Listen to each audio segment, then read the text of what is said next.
Hello everyone.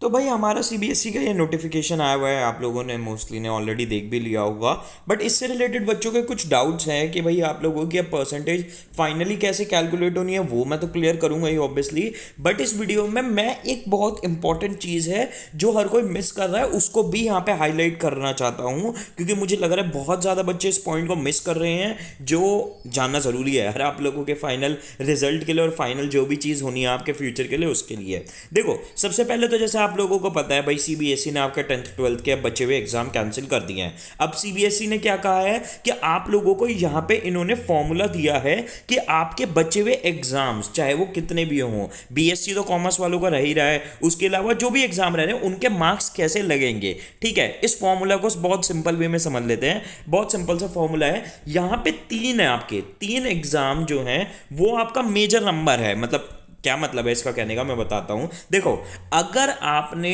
जो भी आप लोगों ने अभी तक बोर्ड के एग्जाम दिए हैं, अगर आपने तीन से ज्यादा दिए हैं, ध्यान से समझना, अगर आपने तीन एग्जाम से ज्यादा एग्जाम्स दिए हैं तो भाई उसके इसमें आपके बचे हुए सब्जेक्ट, मानो अगर दो रह रहे हैं, एक रह रहा है, तीन रह रहे हैं, जितने भी सब्जेक्ट्स रह रहे हैं उन सब के मार्क्स कैसे लगेंगे कि आप लोगों ने फॉर एग्जांपल मानो आपने दिए हैं चार एग्जाम्स अभी तक सीबीएसई के। ठीक है, तो इन चारों एग्जाम्स की चेकिंग तो हो चुकी है। ठीक है, तो इन चारों सब्जेक्ट्स में से जिन तीन सब्जेक्ट्स में आपके सबसे ज्यादा नंबर थे, मानो इन चारों सब्जेक्ट्स में आपके नंबर आए हैं, आपके आए हैं 80, 70, 60 और 50। ठीक है, तो इनमें बेस्ट थ्री वालों के आपके मार्क्स कंसिडर किए जाएंगे और बाकी आपका ये 50 वाला उसको स्क्रैप कर दिया जाएगा। ठीक है, तो आपके बेस्ट थ्री वाले हमारे कौन से थे, हमारे 60 प्लस 70 प्लस 80, इन तीनों सब्जेक्ट्स की एवरेज निकाली जाएगी। एवरेज का मतलब आपको पता ही यार, इन तीनों को आपने प्लस कर दिया, डिवाइडेड बाय 3 कर दिया।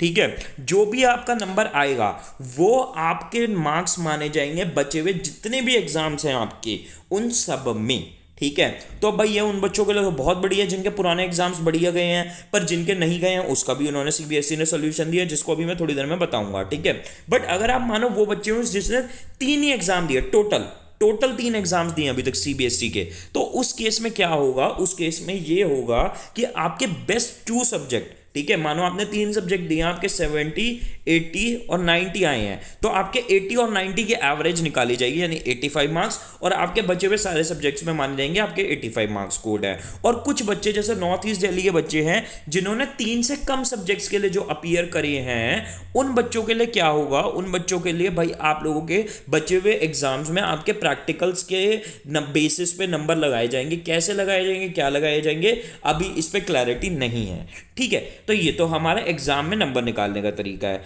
अब बात आई है कि आपका अगर मानो आप कहते हो कि भैया मेरे तो पुराने तीन सब्जेक्ट्स बहुत बुरे, बहुत अच्छे बुरे गए, ठीक है, सॉरी बुरे कहना चाह रहा था मैं, बुरे गए। ठीक है, अब मेरा बीएससी का एग्जाम था और मुझे उम्मीद थी मेरा बीएससी का एग्जाम बहुत अच्छा जाएगा, मेरे 95 अब आ जाएंगे और मैं दूसरे सब्जेक्ट्स में कवर अप कर लूंगा। तो भाई उन बच्चों के साथ तो अनफेयर हो गया कि भाई उनको पुराने सब्जेक्ट्स जिनके उनके थोड़े बुरे गए उसके बेसिस पे ही उनको अगले वाले सब्जेक्ट्स में मार्क्स लग जाएंगे। तो भाई इसके लिए आप लोगों को जैसे पता ही है, सीबीएसई ने कह दिया है कि भाई अगर आपको लग रहा है कि भाई मेरे बचे हुए एग्जाम्स में अच्छे मार्क्स नहीं आ रहे हैं, ठीक है, मेरे बचे हुए एग्जाम्स में मेरे पुराने एग्जाम्स के बेसिस पे जो मेरे नंबर लगने वाले वो मेरे को अनफेयर लग रहा है और मेरे को उम्मीद नहीं है मेरे पुराने एग्जाम्स में अच्छे नंबर आएंगे, तो सीबीएसई ने आपको ऑप्शन दिया है कि भाई आप अपने बचे हुए एग्जाम्स चाहे तो, अगर आप इस सिस्टम से, अगर आप अपने केस में सिस्टम से अपने मार्क्स से सेटिस्फाइड नहीं हो तो आप ये कर सकते हो कि बचे हुए एग्जाम, जैसे कॉमर्स वालों के मोस्टली बीएसटी बच रहा है, तो बीएसटी का आप एग्जाम बाद में दे सकते हो व्हेन एनवायरनमेंट इज कंसिडर्ड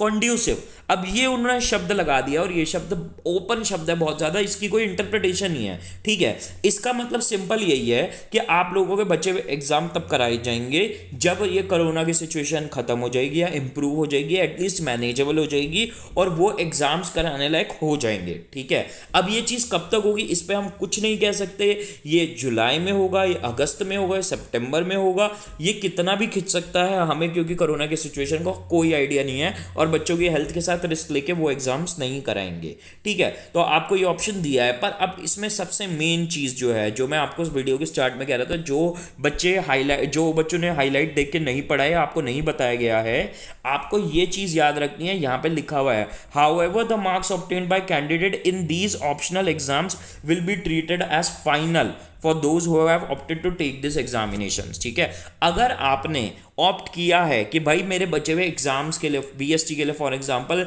मैं अपने पुराने वाले क्राइटेरिया एवरेज से खुश नहीं हूं, मेरे को एग्जाम के लिए अपीयर करना है, तो ये चीज़ याद रखना कि आपके जो उस ऑप्शनल एग्जाम जिसमें आपने चूज किया अपीयर करने के लिए, अगर आप अपीयर करते हो तो और उसमें जो मार्क्स आएंगे वो आपके फाइनल बीएसटी के मार्क्स माने जाएंगे। फिर आप ये नहीं कह सकते कि अगर मानो आपके बीएसटी के फाइनल बोर्ड में कम मार्क्स आ गए तो आप ये बिल्कुल नहीं कह सकते कि नहीं जी नहीं, चलो जी मेरे एवरेज वाले लगा दो। अगर आप ऑप्ट करते हो अपने इस एग्जाम के लिए तो फिर ये आपको दिमाग में रखना है कि आपको ये एग्जाम का जो भी रिजल्ट आएगा वो फाइनल माना जाएगा, फिर आप अपने एवरेज वाले मेथड पे नहीं जा सकते, आपका यही रिजल्ट फाइनल माना जाएगा इस साल का। ठीक है, तो ये है हमारी यार छोटी सी नोटिफिकेशन। कोई और अपडेट आती है आप इंस्टाग्राम पे हमें फॉलो कर लो, मैं वहाँ पे अपडेट करने की कर दूंगा आप लोगों के लिए। ठीक है, तो best of luck guys and bye.